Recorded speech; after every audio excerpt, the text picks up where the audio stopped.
ए जी, ओ जी, T R G, लो जी, जो मैं करती हूँ वो तुम भी करो जी। जैसा कि आप सबको पता है कि टी आर जी का केस सुप्रीम कोर्ट में चैलेंज है, लेकिन ये सब हमेशा ऐसा नहीं रहेगा। अगर आप एक रिस्क टेकर हैं तो आपके लिए ये एक बेहतरीन अपॉर्चुनिटी है, लेकिन if you are a cautious investor तो फिर मुहतात रहिए। और इसी तरह की मजीद अपडेट्स जानने के लिए फटाफट से PSMU के YouTube चैनल को सब्सक्राइब कर दीजिए और हमारे साथ जुड़े रहिए।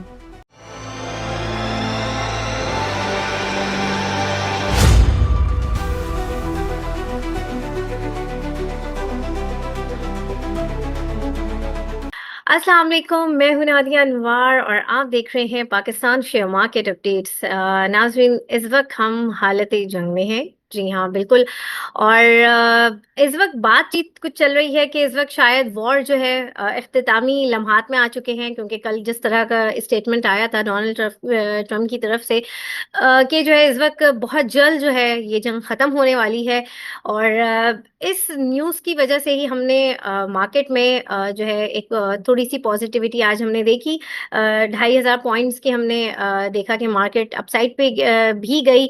और जो है लेकिन फिर भी मार्केट में हम देख रहे हैं प्रॉफिट टेकिंग आ रही है, और जो है थोड़ी सी मार्केट में एक अनसर्टेनिटी सी सिचुएशन अभी भी स्टिल लगी हमें। और इस वक्त फर्दर क्या सिचुएशन है, आगे क्या स्टांस है, और जहां तक बात करेंगे ऑयल प्राइसेस की, तो जी इंटरनेशनली जो ऑयल प्राइसेस, जो क्रूड ऑयल की प्राइस बढ़ी थी वो जो है अभी डाउन भी हुई है। लेकिन स्टिल अभी जो एक वो जो है खदशा है, क्योंकि जंग अभी ख़त्म नहीं हुई है, तो ये जो एक इसकी जो शॉर्टेज का ख़तरा है वो अभी भी है। और जिसकी वजह से जो है पाकिस्तान में भी जाहिर है प्राइस तो बढ़ी है, इसके अलावा बहुत सारी चीज़ों के ऊपर अमेंडमेंट भी की गई है। आगे क्या मार्केट का स्टांस रहता है, और अगर हम देख रहे हैं मार्केट में वॉल्यूम स्टिल, मार्केट तेज़ी में हो या मंदी में हो, मार्केट में वॉल्यूम्स बिल्कुल भी नहीं है। और आगे फर्दर क्या स्टांस रहता है, ये सारी बातें करेंगे। और ये सारी बातें करने के लिए आज हमारे साथ जो गेस्ट मौजूद हैं, जी हाँ बिल्कुल, हमारे साथ मौजूद हैं डॉक्टर यासिर महमूद साहब, जो कि CEO हैं Yasir Mahmood securities private limited के। और जो है आज जो है हमने उनसे उनको इनवाइट किया है, उनसे हम जानेंगे मार्केट के हवाले से क्या स्ट्रैटेजी इस वक्त वो सजेस्ट करते हैं, और फर्दर जो है क्या इन्वेस्टमेंट के हवाले से वो हमें गाइड करते हैं। ये सारी बातें हम उनसे करेंगे। और उनको वेलकम करने से पहले मैं आप लोगों से ये ज़रूर रिक्वेस्ट करूंगी कि आप लोग जो है मेरे चैनल को ज़्यादा से ज़्यादा लाइक करेंगे, और साथ ही साथ जो है बेल आइकन को भी हिट करें, और साथ ही साथ जो है इसको शेयर करें, ताकि लोगों को इन्वेस्टमेंट की और साथ ही साथ फाइनेंशियल मार्केट की अवेयरनेस हो। तो चलें जी, चलते हैं अपने गेस्ट की तरफ और उनको वेलकम करते हैं। अस्सलाम वालेकुम सर। जी वालेकुम सलाम नादिया। कैसे हैं आप सर खैरियत? आप? जी अल्हम्दुलिल्लाह अल्हम्दुलिल्लाह। Thank you so much sir for your time, और वेलकम टू द सेशन। काफ़ी टाइम बाद जो है आपसे आज जो है हमारी बात हो रही है। और सर इस वक्त हम वॉर सिनेरियो में हैं। क्या इस वक्त मार्केट का क्या इस वक्त सिनेरियो है, मैं चाहूंगी कि थोड़ा सा जो है आप इसके हवाले से बताएं हमारे नाज़रीन को। जी शुक्रिया नादिया। आपने अभी इंट्रोडक्शन देते हुए मैंने जो आपकी बातों में से कैप्चर किया, दो चीजें आपने कहा। एक कि जी ख्याल ये है कि ये जंग शायद जल्दी खत्म हो जाएगी, एक, और दूसरा आपने कहा कि ऑयल जो है वो हम्म। नीचे आ गया। अब हम्म। देखिए, मैं यही कहता हूं कि यही इंटरप्रिटेशन का कितना फर्क है। आप इस वक्त लेटेस्ट फ्रेम ऑफ रेफरेंस देख रही हैं कि 120 से हम्म। आपने कहा नीचे आ गया है, तो इस वक्त $90 के ऊपर हमने जी। आपने स्टेटमेंट यूज की कि ऑयल नीचे आ गया। हाँ। और मैं यही स्टेटमेंट अगर दूं कि जी ऑयल $60 का था, आज 90 पे है, तो बहुत ज्यादा हो गया है, तो दोनों सही बात कर रहे होंगे। असली चीज होता ही यही है कि market latest frame of reference को कोट करती है, बट रियलिटी ये है that oil is $90, which is very substantially higher from its six. $60 range, which was prevailing just 15 days ago. और हम्म। दूसरा आपने कहा कि लोगों का ख्याल है कि मार्क ये जंग शायद खत्म। मेरा व्यू ये है कि मैं नहीं पता कि यह जंग खत्म होनी है या चलनी है। मैं इस वेले है मीडिया दी गेम है सारी। ਉਹਦੇ ਬੰਦੇ ਕਿ ਜੀ ਕੋਈ ਕਹਿ ਰਿਹਾ ਖਤਮ ਹੋ ਜਾਣੀ ਹੈ, ਕੋਈ ਕਹਿ ਰਿਹਾ ईरान ਦੀ ਵਿਕਟਰੀ ਹੋ ਗਈ ਹੈ, ਕੋਈ ਕਹਿ ਰਿਹਾ है अमेरिका। मतलब आई एम सेइंग जी कि अमेरिका का सिर्फ स्टेटमेंट आया था ना कल के बहुत जल्दी जी ये जी, जंग इख्तिताम की तरफ है। आप सबसे पहले तो समझें कि Trump is the most erratic personality. वो आज एक स्टेटमेंट देता है, कल एक स्टेटमेंट देता है। वो जंग जिस वक्त बंद हो जाएगी ना, मैं उस वक्त कहूंगा जी जंग बंद हो गई। इससे पहले सारे टेव ही हैं। सॉरी, ये मैं जरा फोन बंद कर दूं। जी जी जी। उससे पहले सारे ये मतलब प्रिडिक्शंस ही हैं। तो आपने मुझसे स्ट्रैटेजी के बारे में बात की, तो हम्म, इसलिए जरूरी है कि स्ट्रैटेजी के बारे में बात करने से पहले थोड़ा सा मार्केट एनालिसिस कर लें। बिल्कुल। हम डिफरेंट कमेंट सुनते हैं कि जी आप पहले तो ये समझिए कि मार्केट का पीक 191 के करीब था, फिर 147 के करीब लगाया। हम्म तो हम्म हम्म, एक्चुअली अगर थोड़ा सा यहाँ पे मैं थ्योरेटिकल फ्रेमवर्क दे दूं कि जब मार्केट अपनी पीक से 10% फॉल करती है ना, तो टेक्निकली करेक्ट है कि we say it is decline, it is a dip. Okay. Between 10 to 20% it is considered as a correction. हमारी मार्केट अभी, आप समझें, मैं क्वेश्चन ये होता है कि ये बुल मार्केट है ये। एक्चुअली जिस दिन वो मार्केट 152 को तोड़ी थी और 147 पे, 152 से नीचे मार्केट 20% से ज्यादा फॉल हो गई थी 147 पे। तो प्योरली थ्योरेटिकल टर्म्स में वी से द मार्केट अगर ये 152 से नीचे आ जाती है तो it has entered a bear face. Okay. हम लोग अभी वो बुल मार्केट के फ्रेम से नहीं निकल रहा है। आज के दिन मार्केट एक 55 पे बंद हुई है। It is really at a very border line face. Bull. अगर ये 152 अब तोड़ देती है तो हाँ। कहना कि जी market bull run bull run bull run नहीं, technically bull run has ended in my opinion. Okay. और दूसरी चीज ये है कि इसको मार्केट को एनालाइज करने के लिए मैं तीन चार चीजें जो देखता हूँ, उनमें एक मैं देखता हूँ कि मार्केट के अंदर 52 वीक्स हाई कितने लग रहे हैं, 52 वीक्स लो कितने लग रहे हैं। जब ये मार्केट ऊपर जा रही थी तो 52 वीक्स हाई का नंबर बढ़ता जाता था और प्रैक्टिकली एक स्टेज पे 90 52 वीक्स हाई सिंबल्स ने लगा दिया था। और प्रैक्टिकली 52 वीक्स लो हार्डली एक दो सिंबल्स होते थे। हम्म अभी चार जिस दिन ये 147 पे गई है तो हम्म। 90 सिंबल्स ने 52 वीक्स लो तोड़ दिया था अपना। और 52 वीक्स हाई एक भी शेयर नहीं था, या एक आधा वो आईटैंस, पता नहीं वो कौन सी, मुझे फॉरगिव माय, मुझे नहीं इतना आइडिया। वो आईटैंस एक शेयर था जो 52 वीक्स हाई पे था।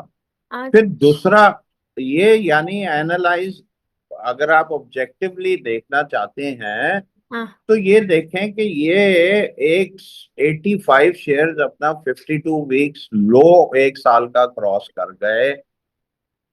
52 वीक्स हाई नहीं लग रहा। फिर एक जिसको मैं बड़ी इंपॉर्टेंस देता हूं वो है 200 day moving average. Technical terms में हम्म मार्केट को गेज करने का, तो इस वक्त majority of the shares they are below their 200 day average. और मूविंग लेमैन के लिए अगर एक स्टॉक या मार्केट 200 डे मूविंग एवरेज से ऊपर है तो it is considered in a bull phase. Okay. और 200 डे से नीचे है स्टॉक, या तो it is considered as a bear phase. तो इस वक्त प्रैक्टिकली 150 शेयर तो अपने बेयर फेज में है। और हम लोग, तो मेरा कहने का चीज है कि पहले हम लोग थोड़ा सा मार्केट एनालिसिस समझ लें कि इस वक्त सिचुएशन क्या है।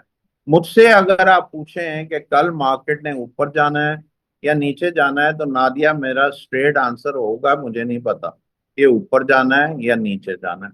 बट मैंने अपनी स्ट्रैटेजी ऐसे बनानी है कि हम्म वेदर वो ऊपर जाए या नीचे जाए तो आई शुड बेनिफिट। मैं उसको बैकअप ऐसे करता हूँ, वो मेरी स्ट्रेटजी ये है इस टाइम पे। हाँ, जो मोस्ट इम्पॉर्टेंट चीज है वो है एसेट एलोकेशन। ऐसे चलो। मेरा इस वक्त जो टोटल पोर्टफोलियो है वो 50% कैश में है और ओके। 50% शेयर्स में है। तो मैं दूसरे तरीके से आपको ये कह रहा हूं नादिया, आप अगर मुझसे कि मैं कहूंगा मुझे नहीं पता जी है मैं कि ये क्या होना है, बट मैंने अपने आप को पोजीशन ऐसे किया हुआ है। या दूसरा तरीका ये भी है कि हम्म। मैं कहूँ आई डोंट केयर कि ये ऊपर जाए तो मुझे कोई फर्क नहीं पड़ता, नीचे जाए तो कोई फर्क नहीं पड़ता। अगर ये नीचे जाएगी तो मैंने जो शेयर रखे हुए हैं, मैं कोई 5% इंटरवल या 10% इंटरवल पे फर्दर कैश को शेयर्स बाय करूंगा। एक्यूमुलेट। अगर ये ऊपर जाती है तो मैं कुछ शेयर्स बेचूंगा। तो स्ट्रैटेजी तो आपने शुरू में कहा था कि स्ट्रैटेजी, तो हाँ। इस वक्त मेरी स्ट्रैटेजी तो ये है, based on the uncertainty and based on के मार्केट इन माय ओपिनियन इस वक्त इस फेज में है जिसको मैं कहता हूं डायरेक्शनलेस। अभी मार्केट डायरेक्शन मेरे नजदीक नहीं है। डिटरमिन नहीं, यानी you cannot predict with certainty that market has bottomed out. I can't say that right. ये है मेरी व्यू ऑन द बिल्कुल। मार्केट। बिल्कुल सर, जबरदस्त, आपने बड़े जबरदस्त एक्सप्लेन किया स्ट्रैटेजी के हवाले से। सर, लेकिन अभी जैसे हम देख रहे होते हैं बहुत सारे लोग जो है, जब ये जंग ऑन ऑफ सडन खैर बात हो रही थी, लेकिन सबको ये लग रहा था कि शायद ये एग्जीक्यूट ना हो, क्योंकि एक अरसे से हम ये चीजें सुनते हुए आते हैं। तो बहुत सारे लोग स्टक हैं। अब जो लोग स्टक हैं वो उन उन बेचारों के लिए तो कोई स्ट्रैटेजी ही नहीं बची ना, वो क्या करें? देखिए, मैं अगर इसको अपनी लैंग्वेज में बोलूँ ना, हम्म। कि अगर लेट्स सपोज मेरे पास एक बंदा आता है जिसने आज इन्वेस्ट करना है, तो सही। मैं उसको क्या स्ट्रैटेजी बोलूंगा? मैं उसको ये कहूंगा, हम्म। मुझे मेरी स्ट्रैटेजी के दो एक्सट्रीम्स हैं जिसको मैं 75-25 रूल कहता हूँ। ओके। मुझे लगे ना कि छत फाड़ के इंडेक्स निकल जाएगा, इतना 4 लाख पे पहुंच जाएगा, तो मैं फिर भी अपने पोर्टफोलियो में हाँ। मैक्सिमम जो शेयर की वेटेज है वो 75% दूंगा ओके। और कैश फिर भी 25% रखूंगा। और आ। अगर मुझे ये पता चले कि ये जमीन के अंदर घुस जाएगा, लाख पे चला जाएगा, तो मैं फिर भी 25% शेयर्स रखूंगा अपने पास, आ। यानी 75 कैश रखूंगा। तो टू एनी इन्वेस्टर जिसका पोर्टफोलियो है, मेरी उसको एडवाइस ये होगी कि नहीं। इससे पहले कि क्या शेयर, क्या आप पहले अपना जो भी स्टॉक मार्केट में इन्वेस्ट करें ना, उसको हम्म। कंबाइन करके करें कि मेरे पास, मैंने 100 रुपया है तो इस वक्त 25 रुपए कैश है, पचहत्तर हम्म। रुपए शेयर्स हैं। किसी के पास 10 लाख है, किसी के पास 1 करोड़ है। तो सही। मेरी एडवाइस है, सबसे पहले तो अपना पोर्टफोलियो को इस वक्त रीबैलेंस करें। दोनों कारतूस होने चाहिए, दोनों एमिनेशन। अगर आपके पास टोटली सिर्फ शेयर हैं, कैश नहीं, तो my advice to that person would be कि भाई कोई 20-25% बेच के अपने पास कैश जनरेट कर लें। सही। और अगर किसी के पास बिल्कुल ही सारा कैश है, तो उसको अच्छा। मैं कहूंगा भाई कि इस टाइम पे कम से कम 20 से 25% आप अपने कैश को शेयर्स ले लीजिए। यूटिलाइज करें, तो बिल्कुल। और जिसके पास जो पोर्टफोलियो है, जैसे मैंने कहा मेरा 50-50 है, क्योंकि मैं कह रहा हूं मुझे नहीं पता भाई यहाँ से ऊपर जाना है या नीचे जाना है, या in other words I don't care कि नीचे जाए या। तो मेरी advice to those people would be, past losses को ना देखें, फ्यूचर को देखते हुए अपनी, बंदा स्टक अप हो जाता है कि यार मुझे इतना लॉस हो रहा है। This is an ideal time for portfolio optimization and probably for reviewing your portfolio to switch to blue chip shares। यानी हाँ। अगर आपने कोई लैगर्ड्स रखे हुए थे, पेनी स्टॉक्स रखे हुए थे, हम्म। तो अंडरस्टैंड कि जब भी ये मार्केट बढ़ेगी तो first year blue chip stock सबसे पहले बढ़ेंगे। डोंट लुक एट कि यार मैंने ये शेयर लिया था इतना ज्यादा लॉस हो गया है, ये देखें कि उसकी इस वक्त आपके पास कैश वैल्यू क्या है, और यस। उस कैश को शिफ्ट टू सेफ हेवंस। तो वो आपका ज्यादा रिबाउंड दे देगा आपको वैल्यू एनहांस करने में शेयर्स। सही, बिल्कुल ग्रेट। और यहाँ पर हम एक सवाल ले लेते हैं, उसके बाद हम बात करेंगे अब सेक्टर्स के ऊपर, थोड़े स्टॉक्स के ऊपर भी सर से बात करेंगे। यहाँ पे एक सवाल ले लेते हैं जी। सिराज, अपना सवाल कीजिए। हेलो, सलाम वालेकुम सर।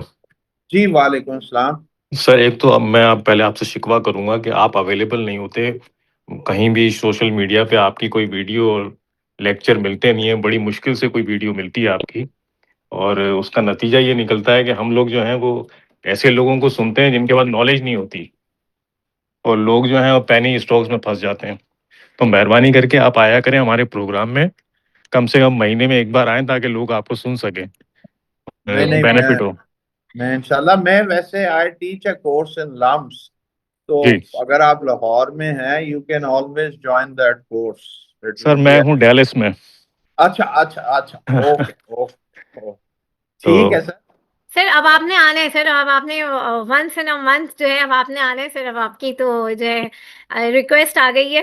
हाँ, और नहीं सर नहीं। दूसरा, अगर आप गाइड कर सकें, क्योंकि मैं एसआईपी करता हूँ, जी तो एसआईपी करने में जो है वो मैं इस किस्म की जब सिचुएशन होती है तो अपनी एसआईपी की अमाउंट जो है वो बढ़ा देता हूँ, जी। 30-50%। तो ये राइट। स्ट्रेटेजी सही है इस वक्त, या इसमें कोई चेंज करना चाहिए? और कौन से सेक्टर्स आप प्रिफेर करें इस सिचुएशन में? थैंक देखें, मेरे नजदीक एसआईपी का तो एक्चुअली कॉन्सेप्ट तो है इक्वल, इक्वल इंजेक्शन। बट जिस अगर आप डाउन, जो कि मार्केट अभी डाउन है, तो अगर आप बढ़ा रहे हैं तो it is not that bad an idea. But मैं उसमें अगेन कहूंगा, वहां पे आप सब्जेक्टिविटी शायद ला रहे हैं कि the market has bottomed out. मैं अभी इस चीज से I don't subscribe to this feeling that market has bottomed out. तो आप जो भी, अगर आपने बढ़ा भी दी है अपनी एसआईपी की अमाउंट एट दीज लेवल्स, तो you should still have cash with you. जो मैंने आपको 75-25 रूल बोला है, तो अगर you are remaining with in that, तो you keep that as a target कि किसी भी स्टेज पे आप ये प्रपोर्शन से ना ऊपर जाए। इन माय पर्सनल असेसमेंट, तो keep that as a target for you. दूसरा, आपने सेक्टर्स की बात की, तो मुझे पर्सनली इस टाइम पे जो वो कहते हैं डोंट इग्नोर द ऑब्वियस, जो ऑब्वियस है वो ऑयल सेक्टर है। ऑयल हम वन ये ना देखें 120 से 90 पे आ गया है, देखें कि 60 से। एक तो पाकिस्तान इसकी वजह से, क्योंकि आपका current account deficit under threat आ सकता है, डीवैल्यूएशन, या जिसको कहते हैं कि रुपया वीक हो सकता है। तो oil prices, likelihood of rupee getting weekend, और इसकी वजह से इन्फ्लेशन आउटलुक भी बढ़ जाएगी। इन्फ्लेशन, तो चांसेस कैन बी कि जी इंटरेस्ट रेट्स में हैव बॉटम्ड आउट, और इधर से ऑनवर्ड इंटरेस्ट रेट्स बढ़े। तो ये तीनों factors, a company like OGDC या ऑयल, ये पहले दो फैक्टर्स जो हैं, रुपी गेटिंग वीकेंड, आपका ऑयल हायर, तो उसकी अर्निंग्स पॉजिटिव इम्पैक्ट होगा। और जो कंपनी के पास सरप्लस कैश पड़ा है, अगर इंटरेस्ट इनकम भी, इंटरेस्ट रेट्स बढ़ते हैं, तो उसकी इंटरेस्ट इनकम भी बढ़ेगी।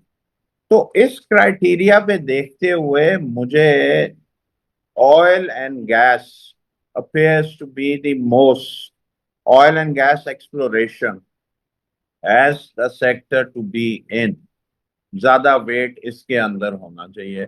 इसके अलावा I think banking sector would be my second choice, and my third choice would be food sector।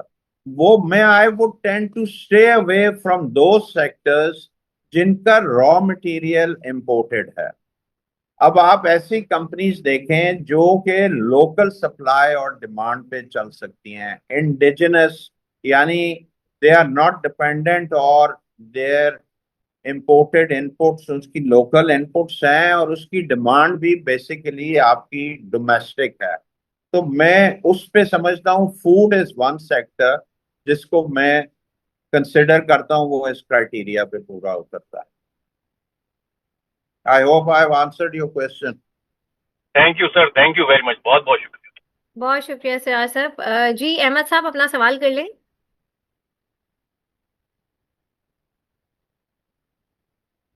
अच्छा चल चलें। सर अब जैसे अभी आपने सेक्टर के हवाले से बताया, बैंकिंग सेक्टर के हवाले से भी बताया, आपने ऑयल एंड गैस सेक्टर के हवाले से भी बताया।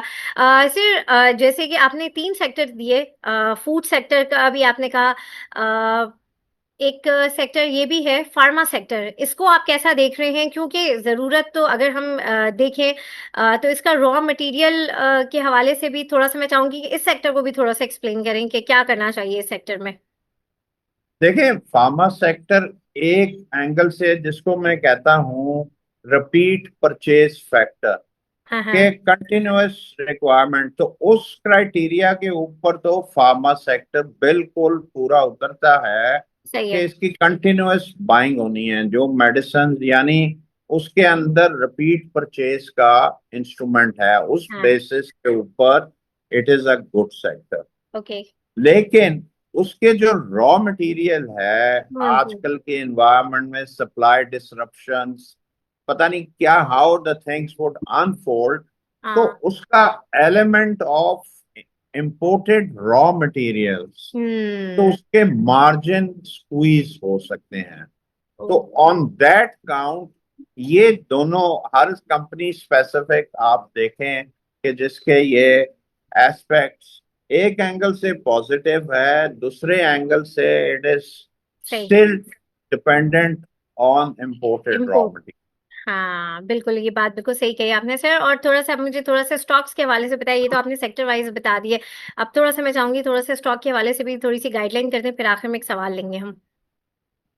लेकिन नादिया, मैं बिलीव करता हूँ, वो कहते हैं kiss, KISS, keep it simple stupid hmm. Principle, के आर्ट होना चाहिए to make things simple not complex.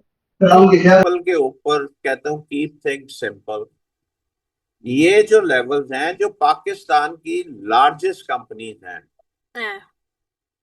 वो आपका यूनिवर्स होना चाहिए। जो लार्जेस्ट सेल्स कंपनीज हैं, वो आपका यूनिवर्स होना चाहिए। मोस्ट प्रॉफिटेबल कंपनीज आपका, वो जो, आप किसी भी वेबसाइट पे चले जाएं, टॉप 10 मार्केट कैपिटलाइजेशन स्टॉक्स, वो इतनी अभी नीचे आ गए हैं हम्म। कि उनके डिस्काउंट पे बेस्ट स्ट्रेटजी है कि आप वो, OGDC है।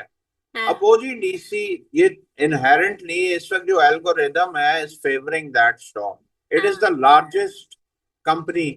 अब ये सोचना कि वो डॉक्टर यासिर खरीद लेगा OGDC तो वो लॉस में कन्वर्ट हो जाएगा, अनरियलिस्टिक assumption है। इसी तरह जो टॉप 10 मार्केट कैप कंपनीज हैं, उसके अंदर आप देखें, they will be the best companies for any adversity that में फॉलो। छोटी कंपनीज जो हैं वो can liable to be get affected by adverse conditions. जो लार्जेस्ट कंपनीज हैं, जिनमें आप देख लेना कौन सी हैं, OGDC, PSO, मिजान बैंक, इस टाइप के जो बिग कंपनीज हैं, हम्म। मैं समझता हूं उनको। एक और आप ये कर सकते हैं कि जो आपको 3-4 सेक्टर्स अच्छे लगते हैं इस वक्त, उनकी जो नंबर 1 और नंबर 2 कंपनी है, हम्म। वो खरीदें। जो हम्म। लार्जेस्ट, अब PSO है, उसकी 3.25 ट्रिलियन की सेल्स है, हम्म। और GDP, मतलब है, आई एम सेइंग इस टाइप की लार्ज कंपनीज को इस टाइम पे देखें, इन माय ओपिनियन। बिल्कुल बिल्कुल बिल्कुल, आपने बात बिल्कुल सही कही सर। और स्टिल आप वैसे शुरू में ये बात कह चुके हैं कि इस वक्त कल मार्केट क्या होगी मुझे नहीं पता, क्योंकि इस वक्त हम वॉर सिचुएशन में, हम अभी कुछ प्रिडिक्ट नहीं कर सकते। सर फिर भी कल की मार्केट के हवाले से कुछ देखिए शॉर्ट टर्म के अंदर मैं इस टाइम पे अगर बेस्ट एस्टिमेट करूं मार्केट का, हाँ। तो मैं कहूँगा यहाँ से 5,000 पॉइंट प्लस और 5,000 पॉइंट नीचे जा सकती है। ओके। बट जो है 152, यानी मैं मार्केट जब तक ये 163 का लेवल क्रॉस नहीं करता, मैं I would not say that the market has bottomed out. मेरी डेफिनेशन ऑफ बॉटमिंग आउट होगी कि अगर ये 163 का ऊपर लेवल क्रॉस करके एक दो दिन वहां ठहर जाती है मार्केट, तो one can say with 80 degree certainty that market has bottomed out। और सपोर्ट भी बड़ी क्रूशल सपोर्ट है 152 की। अगर ये 152 की सपोर्ट को, ये मैं purely very short term technicals के एंगल से आपसे बात कर रहा हूं जी। कि मेरे नजदीक 152 की भी बड़ी क्रूशल सपोर्ट है। अच्छा। अगर ये इसको तोड़ देता है तो फिर अगेन जरा मामला सेंसिटिव हो जाएगा। ओके, सही सही, बट बिल्कुल। झटका ये है कि जी 5,000 उठते थे, 5,000 थल्ले ऐसे ऐ बना लो अपना ज़हन। मैं प्योरली फॉर दोज जो डे ट्रेडर्स या शॉर्ट टर्म ट्रेडर्स हैं, उनके लिए मेरी तरफ से जो ये ओपिनियन है मैं एक्सप्रेस कर रहा हूँ। सही, ग्रेट, जबरदस्त सर, जबरदस्त।